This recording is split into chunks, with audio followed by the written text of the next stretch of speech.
Hello, everyone, and welcome to Skatepark Mark's exploration of the National Defense Authorization Act for fiscal year 2022.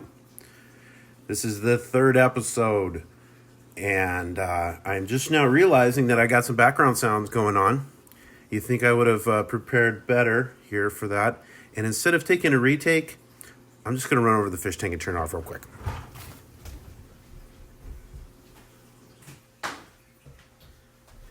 And there we go. All right. Hopefully that's better. And hopefully everyone is enjoying this little thing that I'm doing here. I know I'm enjoying it. Strangely, I like learning this kind of stuff. I just did a little check to see which sections I've covered. And I ended the last episode at 339. So I'm just going to go ahead right now, scroll down to the next section, which is section 341. We're now into subtitle C, Logistics and Sustainment. And as I look back and remember what we've covered so far, I don't think there's been much on the way of logistics. There has been some sustainment stuff, especially in the last section, in regards to, building stuff that is resilient. So resiliency and sustainment are maybe they're different terms in this term of art world that we live here in and this legalness. However, I think they're probably somewhat close to each other. And I was just thinking, quickly over the last stuff. And the one thing that's really striking me is, kind of interesting is this open burn pits in Afghanistan and Iraq. I mentioned this to my mom. She's quick to defend the military. And she said, well, we're not in Afghanistan. So this is probably true. However, those burn pits might even still be burning. And I think, I don't know, it's just sort of something that's counterintuitive, I think, to us being there. And I wonder if we're even recycling. So this is all stuff that we're learning from, and we can, learn. Our military can be stewards, too, of the environment. So, why can't we all? All right, that's my 2 cents. Open burn pits. Hopefully that's a thing of the past. All right, section 341. We are looking at the mitigation of contested logistics challenges of the Department of Defense through reduction of operational energy demand. All right, this sounds good. So, the mitigation of contested logistics challenges of the Department of Defense through reduction. Okay, so mitigation, is that lawsuits? And let's just see what contested logistic challenges of the Department of Defense is. Let's see here. Move this one over here. This is a statement by the president. It's an act, creates a working group. Okay. Let's just click on this first one. It's a statement by the president. This is coming from the White House. He signed Section 1605, National Defense Authorization Act. Act authorizes fiscal year appropriations.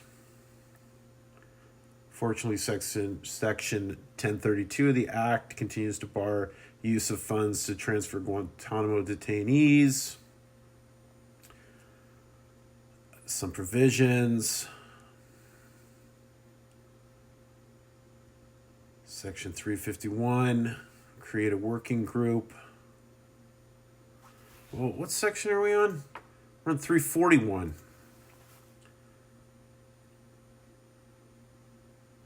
Well, what's 351? Treatment of notice of presumed risk issued by military aviation. All right. Well,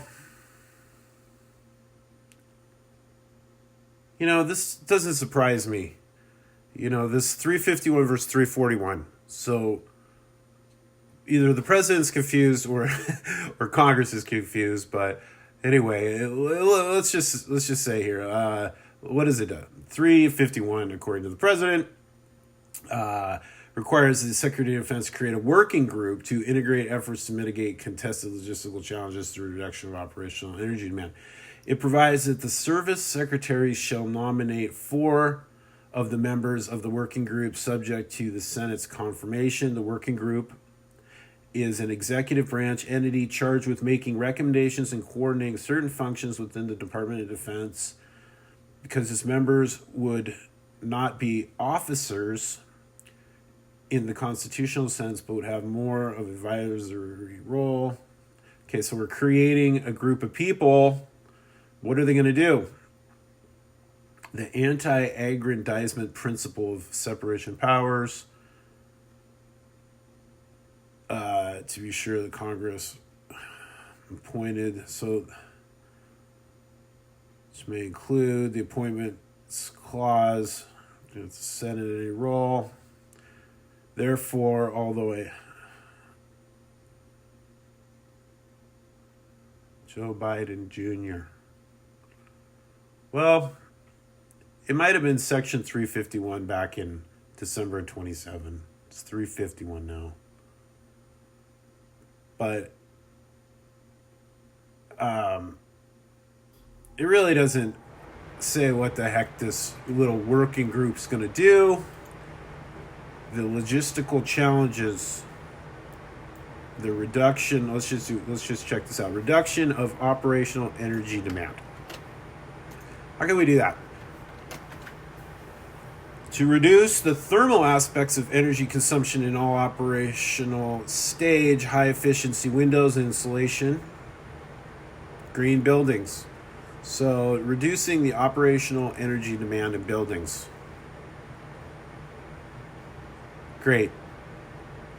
So this working group is going to make sure that we have high efficiency insulation. Okay. Apparently there was some conflict maybe with the officers doing that sort of thing. So they created a working group to do it. All right, moving on. 342, global bulk fuel management and delivery. Doesn't really say what they're doing with this. It just says that there's global bulk fuel management and delivery.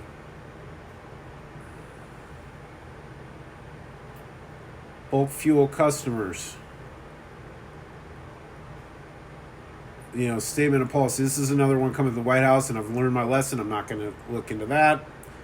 Does not provide any information.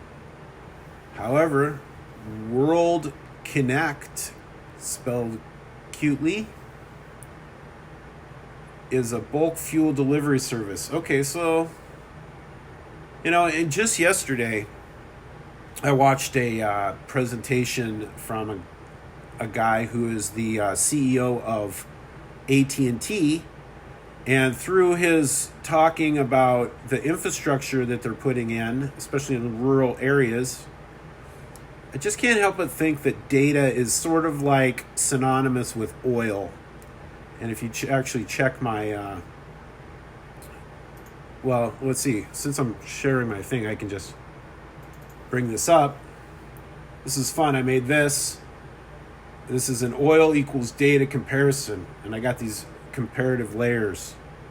And, just as a side note, I just think going forward, it might be interesting to just kind of see how these companies fit in to this stuff. Like AT&T would probably be in the infrastructure section here. They're at the bottom. They're putting in the 5G, and that will give them a lot of power in the future. If we look in, some of this extraction level layer, it would be a device connectivity. That might be Apple. These data mining companies are the ones that are, kind of working with all the data. Anyway, follow me on Twitter. You can kind of dive into that, or check out my blog. So I guess my point is part of that whole that line of thinking, it involves the delivery of fuel. And, so once we create, or oil, once we pull the petroleum out and we separate this oil, then does it just go into these containers, and then it doesn't just magically get to the tanks. So it looks like bulk fuel delivery is important, and we have a global bulk fuel management and delivery. So this is all very interesting. I don't know how much money is dedicated to that, but it's probably a lot. Anyway, there's not a lot of more information about that. Atlas bulk fuel delivery. Okay, so you got these fuel trucks driving around, and the Defense Department has their needs for this. So you bring the fuel around. All right, moving on. 343. Comptroller General annual reviews of the F-35 sustainment efforts. All right, let's just see who is the Comptroller General. Sounds like he's in charge of maybe some money. Comptroller General. Look at this guy. Why does this guy look so radical? Looks upset.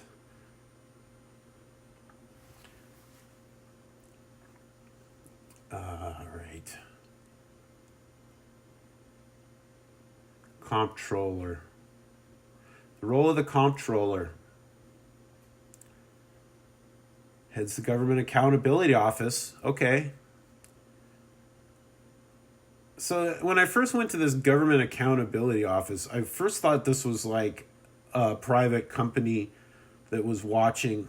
So it's not, it's within the government. And this is an agency within the legislative branch of the federal government. The comptroller is appointed by the president with the advice and consent of the Senate. The comptroller is set for 15 years. He has a responsibility for the operations of the agency. The comptroller works in nonpartisan and non-ideological manner with congressional clients and external parties. The agency carries out audit, evaluation, investigative assignments, and provides legal analysis to Congress. Great. Well, this is important stuff. And this Gene Dodaro, he started in 2008. And if you do the math, he goes for 15 years. So what is that, in 23? So he's been doing it for a while. It's funny, that picture. Anyway, so he's reviewing the F-35 sustainment efforts. So I think this is that F-35 is that fighter pilot or fighter plane. F-35, it's the most expensive weapon system, sustainment cost of $1 trillion, right? And when I saw these fighter jets, I knew they were expensive.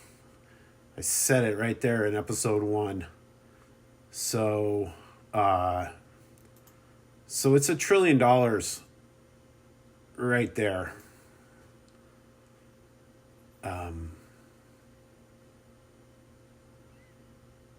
Which is more than this budget, isn't it? Because this budget's $770 billion. This is a trillion. Million, billion, trillion. All right. It's a big deal. And our comptroller is reviewing the sustainment efforts of it. It's a big job. All right, moving on. 344, pilot program on bio-based corrosion controls. This is a pilot program. I like these pilot programs in here.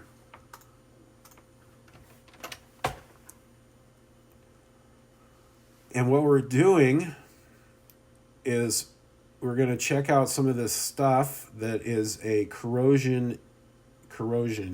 Okay, so this stuff, what is it? Stop rust. Organic bio-based corrosion inhibitor for protection of metallic reinforcements in concrete structures. It contains a blend of amine salts and carboxylic acid. All right. Bio-based protection of our metal structures. Corrosion happens on hubcaps. It's a preventative, rust preventative. And I was just talking with my daughter, looking at her new car, and there was a little rust there, and I was like, oh, we don't want rust. I hear rust is very bad, and rust happens in places predominantly that use salt as a de-icer. Are we using salt in de-icing? I doubt it. But in any case, this stuff is susceptible to rust. Whatever this stuff is, let's see, what is this stuff? Corrosion control. Well, let's just see, what this is the defense. You're defending against rust. Defense, military, corrosion control. The Department of Defense Office of Corrosion Policy and Oversight is tasked with the development and implementation of long-term strategy to reduce corrosion. So it looks like there is an Office of Corrosion.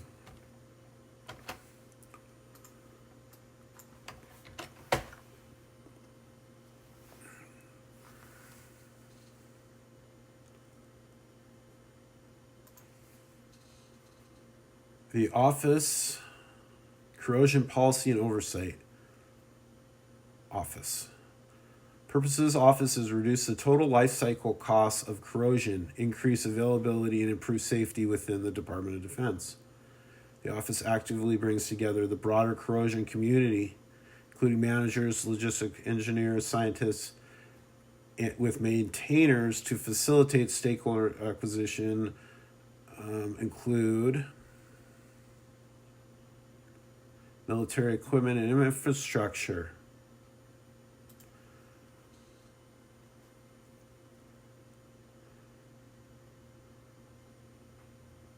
This was back in 2018. I just kind of want to see, what do we have that's deteriorating. Corrosion control.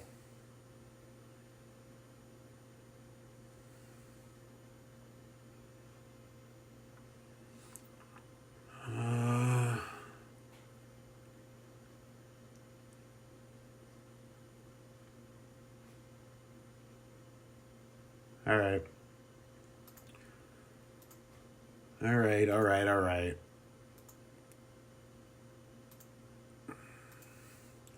Well, did you know that corrosion control was such a big deal? So we're looking at bio-based corrosion control. And it's just to drive this one home.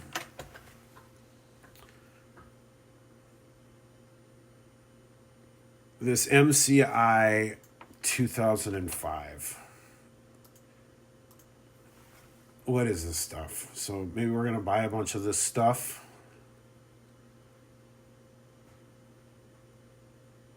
CORTEC.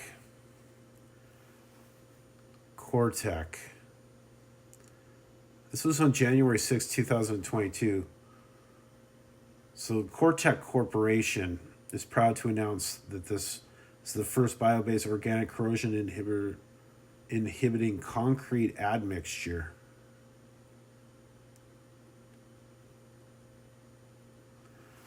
Great. So this CORTEC company's stock might be going up. Let's look. Who are these guys? CORTEC Corporation. You know, it's the world leader in innovative corrosion protection solutions. CORTEC Corporation. All right, CORTEC. Good job. Good job, CORTEC. All right, moving on. Pilot program on digital optimization of organic industrial base maintenance and repair operations.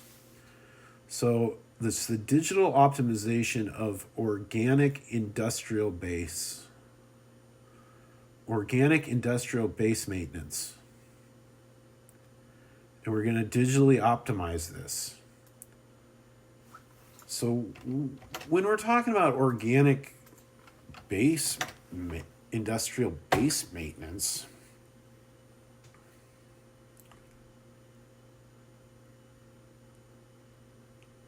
Cornell military departments own and operate organic industrial facilities to maintain and repair and overall equipment. Defense primer.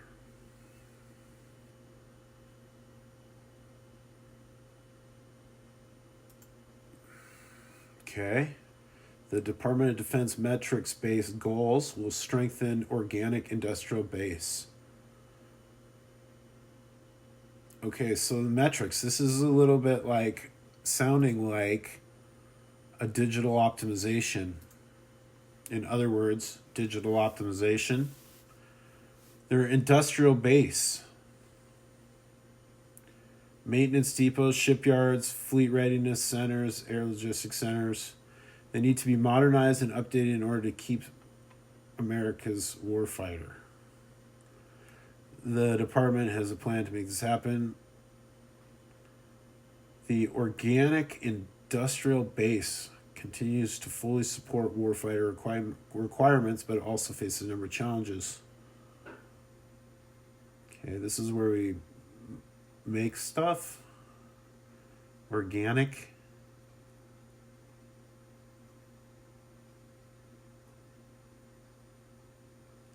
Condition-based maintenance. Additive manufacturing. Intermittent fault detection and robotics.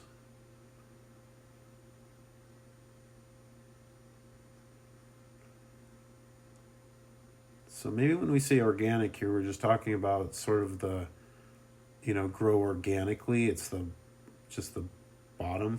Joint robotics organization for building organic technologies to further the use of robotics. Joint robotics.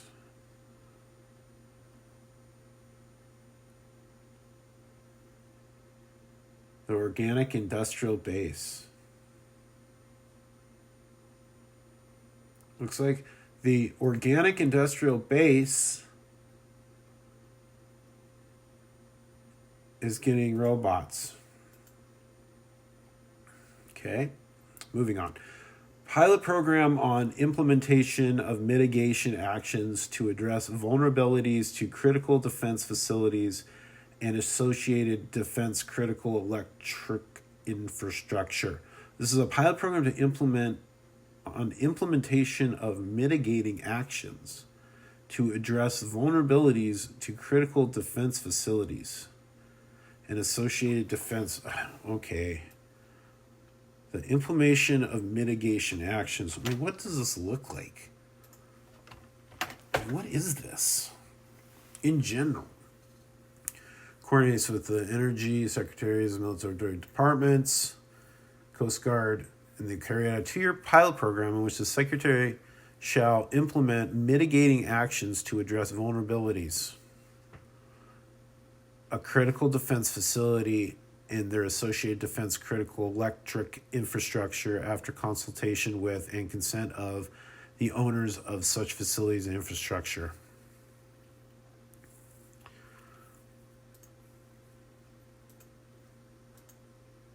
Vulnerabilities, defense critical facilities, electric infrastructure. Okay, it's electric infrastructure. Sounds good.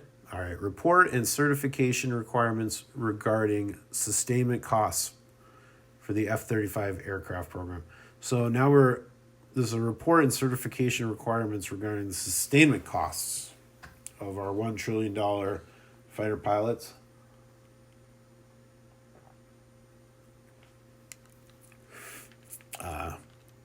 Okay, it seems sort of like this would be kind of lumped into our Comptroller General's annual review. But it's a different report, certification requirements. Oh. No wonder it's so expensive. Okay. Report on maintenance and repair of aircraft turbine engine rotors. All right, let's just get a visual of what these rotors look like.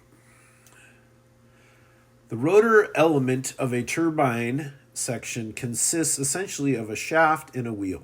The turbine wheel is a dynamically balanced unit consisting of blades attaching to a rotating disc. The disc, in turn, is attached to a main power transmitting shaft of the engine. Aircraft turbine engine rotors. Nice. And we're going to have a report on the maintenance and repair of the aircraft. All aircraft, I guess? Who knows? All right, moving on. 349. Briefing on Air Force plan for certain aerospace ground equipment modernization. So we have a plan for, it's a briefing on whatever this stuff is. Aerospace ground equipment facility. What does aerospace mean? Okay, I got it. All right. Aerospace ground equipment facility and fill stand. Lead design. Okay. So this looks like the construction of something. This is not even built.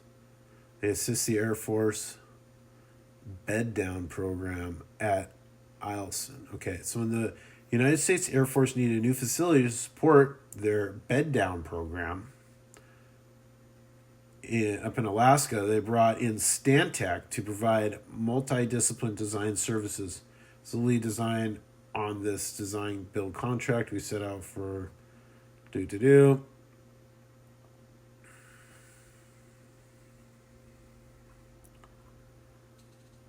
a ground equipment facility. Well, what's the bed down program? Let's just see what that is.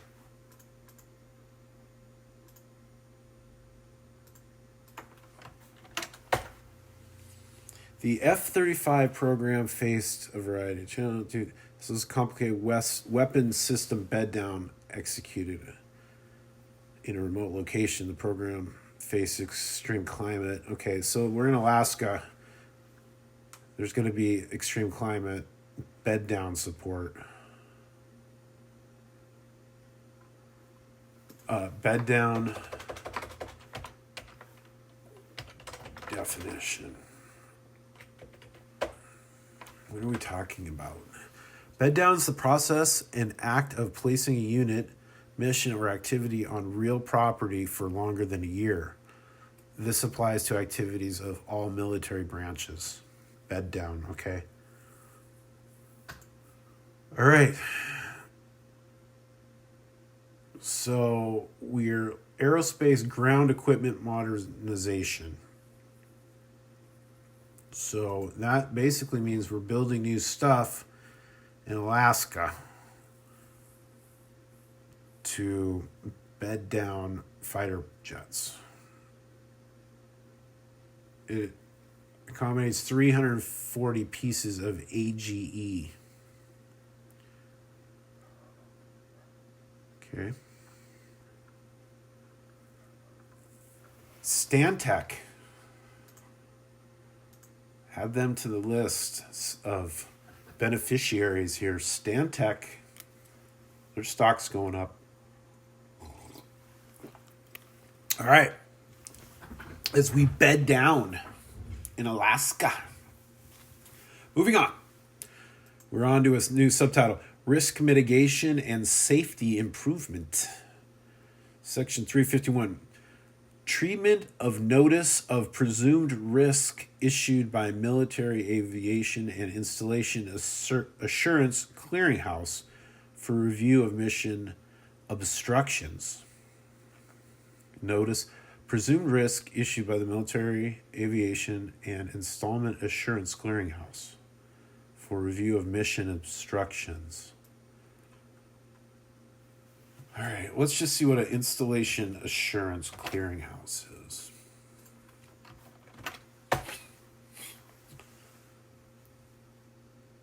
A clearinghouse shall be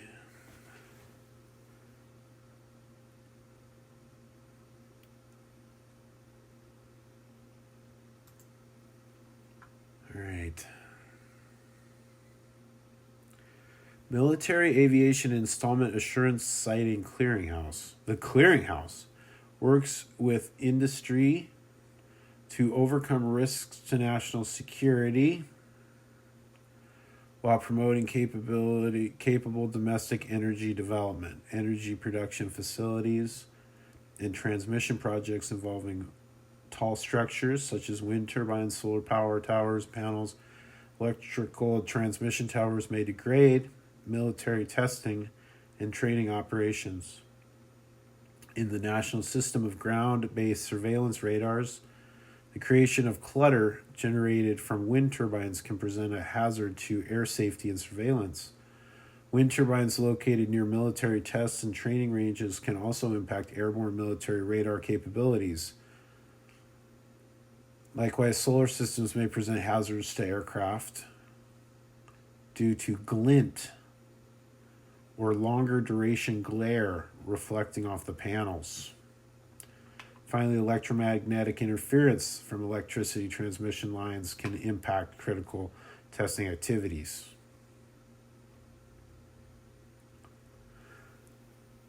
Okay, so these are obstructions. And this is the treatment of notice of presumed risk.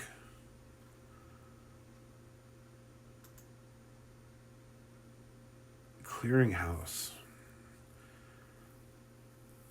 So people who have wind turbines and solar stuff near these army bases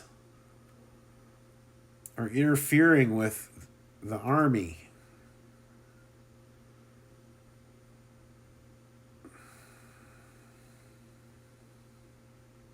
So I don't know what we're doing with them. But this is the treatment of notice. So maybe we're just doing a report on how bad it is, and maybe the Army or the Department of Defense can maybe buy them out, maybe, or something. No. All right, moving on. 352. Establishment of Joint Safety Council.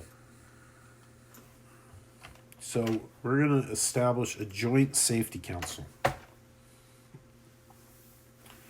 National Commission reviewing aviation safety across the Defense Department is recommending the creation of a Joint Safety Council that would report directly to the Deputy Defense Secretary and be tasked with coordinating service-level safety centers' risk mitigation efforts and bringing crucial decision-making data to top Pentagon leaders.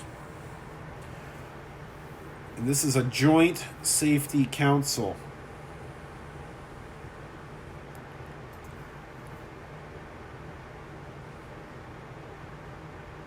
Workplace violence prevention.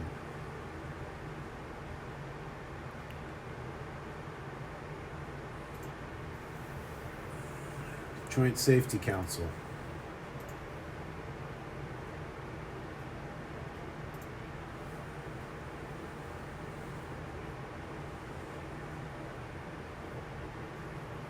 National Commission reviewing aviation safety recommended the creation of a joint safety council that would report directly to the Deputy Defense Secretary tasked with coordinating service level safety centers' risk mitigation efforts to top Pentagon leaders.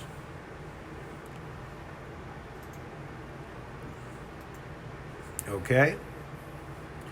Mishap Investigation Review Board.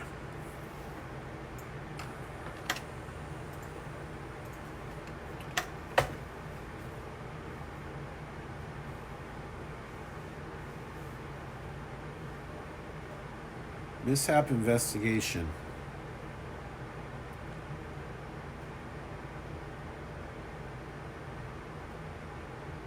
Air Force Safety and Accident Board. Okay, looks like we're just going to have an investigation review board for mishaps. 354. Implementation of Comptroller General's recommendations on preventing tactical vehicle training accidents.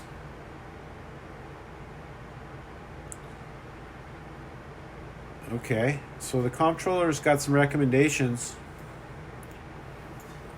What are those recommendations? And we met the comptroller a little bit ago.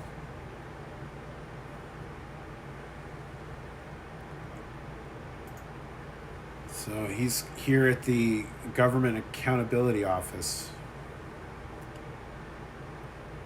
And we reviewed Army and Marine Corps tactical vehicle, tanks, trucks, accidents from 2010 to 2019. And we've taken some steps. Services reported that 3,753 non-combat accidents resulting in 123 service member deaths. So 123 service members in 9 years. It's sad. It's over 10 a year. Driver inattention, supervision lapse, training shortfalls. Army and Marine Corps have practiced to mitigate. Units don't always use them. Improve driver training. Okay, so we have 9 recommendations, folks.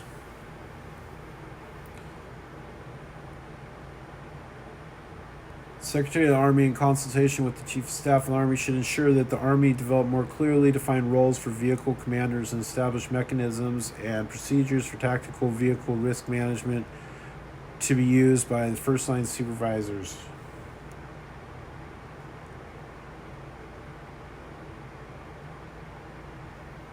Okay. Ouch. That doesn't look good.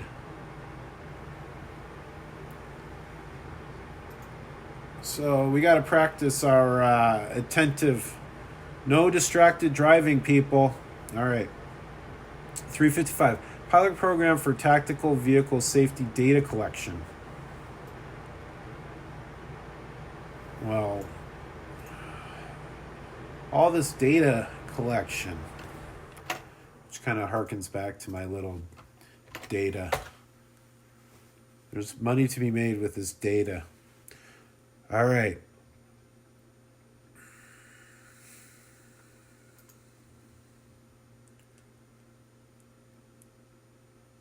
No, that's not what I want.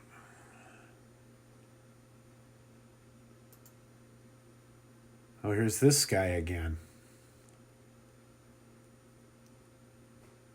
This Brown. Anthony Brown, he's got a lot of stuff. He got a program to make the military more diversified. And this legislation authorizes the use of data recorders to improve the safety effectiveness. Okay, so now it looks like we're going to put in cameras.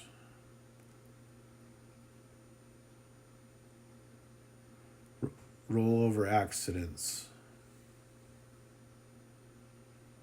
Data recording would help supervisors enhance tactical vehicle safety, develop performance criteria. They're properly trained.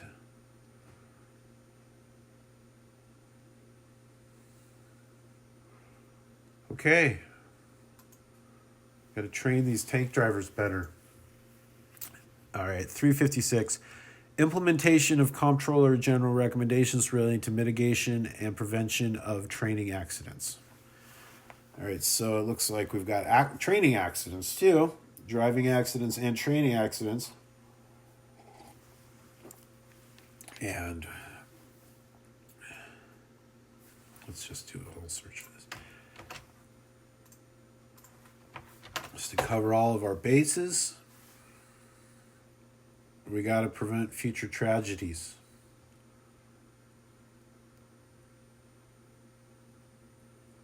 Act preventing future tragedies. 32% of deaths of members of armed forces killed while serving on active duty were a result of military training accidents. 16% of such deaths during that same period were killed in action. So that's 32, that's 16, folks. This is twice as many people who are killed in accidents than are killed in action. Training accidents. Well, good call. Obviously, with those sorts of statistics, this is important. So we got to train ourselves better. Section 361, inclusion of information regarding borrowed military manpower. Oh, okay. So we're on a new subtitle here. This is reports. And we have a report on the inclusion of information regarding borrowed military manpower in readiness reports. So let's just see, we have these readiness reports, and we have to include information regarding our borrowed military manpower. We're borrowing them. I swear, they're all borrowed, aren't they? All right. Borrowed military personnel refers to military personnel used for duties outside their assigned positions, such as security protection. The Department of Defense policy acknowledges there may be instances in which military personnel can be used to appropriately satisfy a near-term demand, but that the Department of Defense must be vigilant in ensuring the military personnel are not inappropriately utilized, particularly in a manner that may degrade readiness. So, looks like we got these soldiers, and we can we loan them out. So we're not actually, they're not the borrowed. We're sort of loaning our people out to do stuff. And it might make them and us as a country less ready. We have to be ready. So let's see what this says. The military service sometimes diverts service members from their assigned unit to perform other duties. Fire and rescue, running the gym or cafeteria. Okay. These are borrowed military personnel.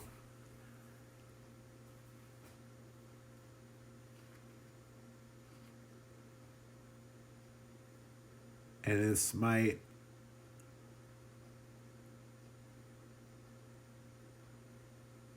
non-military functions that could be performed by civilian employees.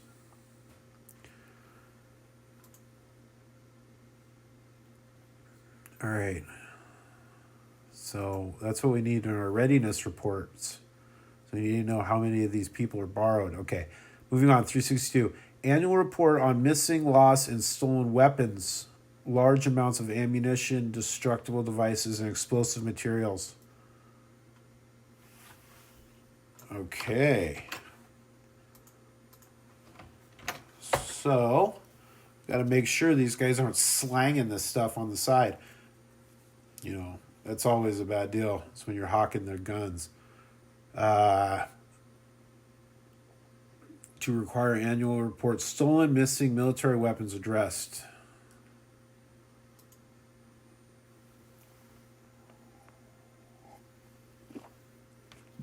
Prompted by an investigation that found almost 2,000 military weapons have gone missing, a Colorado representative has introduced legislation aimed to address the problem. Jason Crow, is this military weapons just in Colorado, or are these?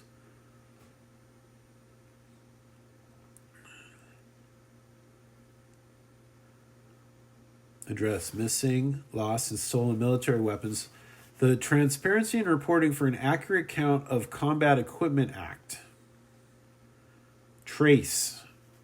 Transparency and Reporting for an Accurate Count of Combat Equipment.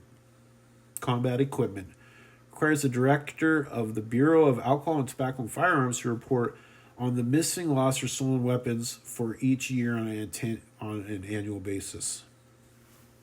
So it looks like the firearms guy knows about the military weapons, which is interesting. You know, the American streets are no place for military-grade weapons.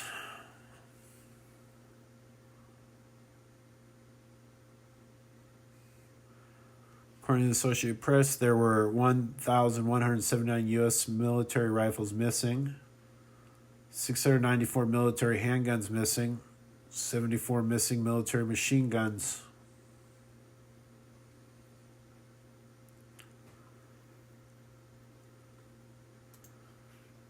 All right, so we need a report on these missing weapons.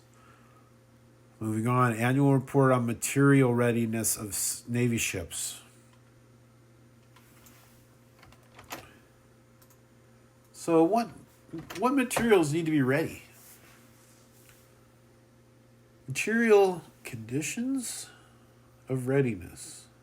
It refers to how secure it is against the spread of fire or flood for the purpose of damage control. Material condition of readiness.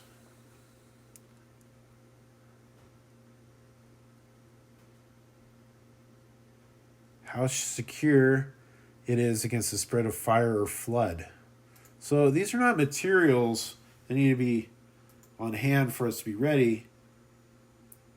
Material readiness means how resistant they are to flood and fire. So we don't want our Navy ships getting flooded or catching fire. Okay. All right, 364. Strategy and annual report on critical language proficiency of Special Operations Forces. Critical language proficiency. Special Operation Forces. Okay, well, it's sort of like, do these guys, special operations, need to be able to speak different languages? Let's see. 125-day course designed to train critical skills operators from ranks corporal to sergeant in initial language acquisition as part of their entry-level training after graduating the What? Basic language course. What are these? Language abilities. Is this just like sign language? Basic language course. Everybody demanding tempo. U.S. Marine Corps must have skills to communicate in every climb, place, and language. Marine Raider Training Center. Basic language course bridges language barriers between partner nations. It's a 125-day course.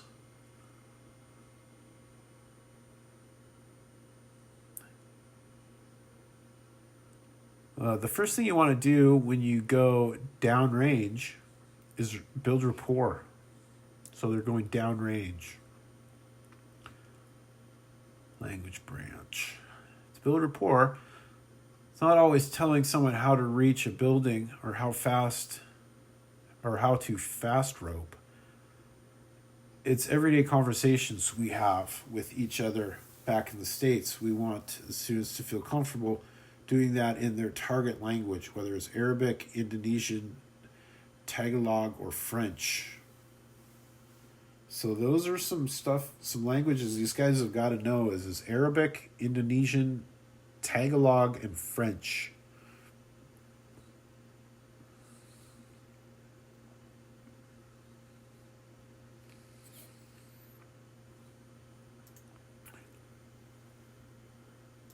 Cool. All right. 365, report and briefing on approach for certain properties affected by noise from military flight operations.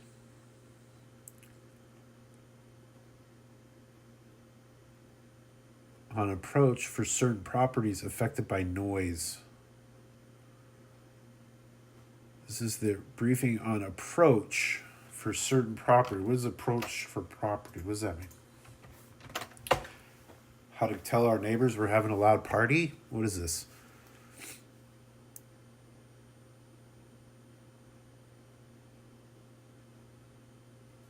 Noise map.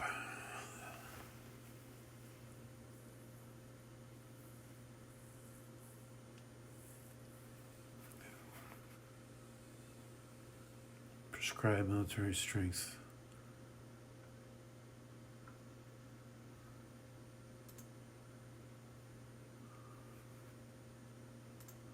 All right. Hard to really say what this is doing. However, we have a noise map. By most forecasts, U.S. population projected has demand for transportation, Bureau of Transportation, noise mapping initiative to facilitate tracking of trends in transportation-related noise.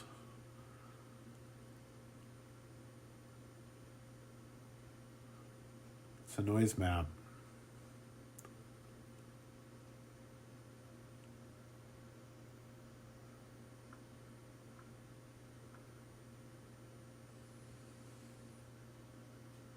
Some places are getting less noisy. Looks like Atlanta's getting more noisy.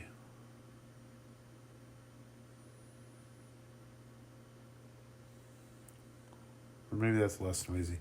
All right. So we have an approach to certain properties affected by noise. Study on use of military resources to transport certain individuals and effect on military readiness. We're going to do a study on the use of military resources to transport certain individuals.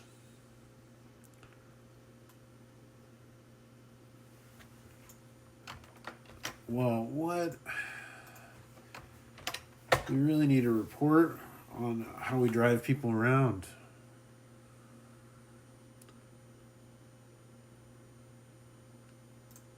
Military driver programs.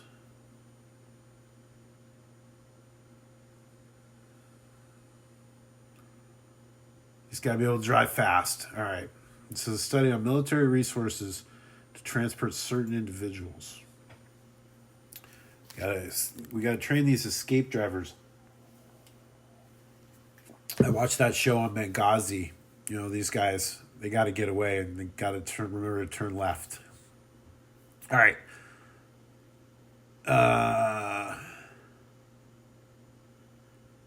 Moving on. Okay, this will be the last one we'll do for right now. Report and briefing on Project PELE, mobile nuclear microreactors. Oh, this is a good one to end here. Project PELE. The soccer player? Okay, Project PELE is a prototype demonstration of an inherently safe mobile nuclear reactor.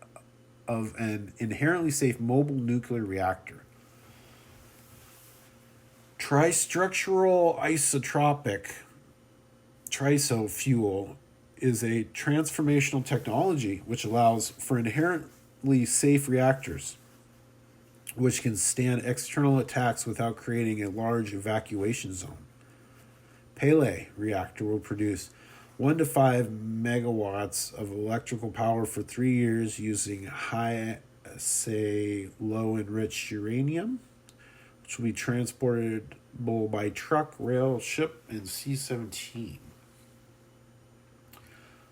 This is the Idaho National Laboratory.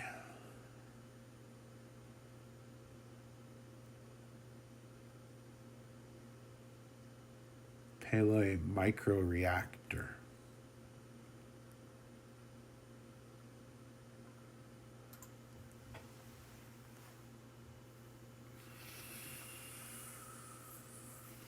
Mobile nuclear power for the future. It's a prototype demonstration to your design. In a war zone, energy logistics are critical. Bulk petroleum, water. Between October 2001 and December 2010, 52% of Operation Enduring Freedom and Operation Iraqi Freedom casualties occurred from hostile attacks during land transport missions. So, looks like we're trying to bring these resources, and we had half of the people that died because we had to bring so much stuff in. So I think we're saying that we can create a nuclear reactor that's mobile, so we don't have to. Portable nuclear power. Defense Science Board 2016 identified a critical growing energy challenge. Energy usage on the battlefield is likely to increase significantly. Exponential growth. Study found long-term energy solutions should support sustainable technology. So we have advanced nuclear reactors. We have a floating nuclear reactor, nuclear-powered cruise missiles, nuclear torpedoes, nuclear power plants for the South China Sea, first generation 4 nuclear reactor. Trisofuel.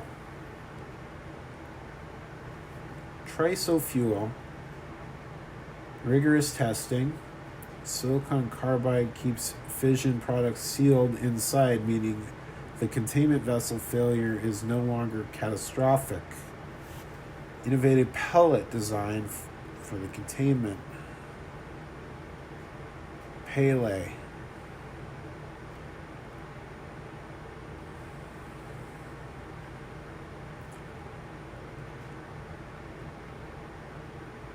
All right.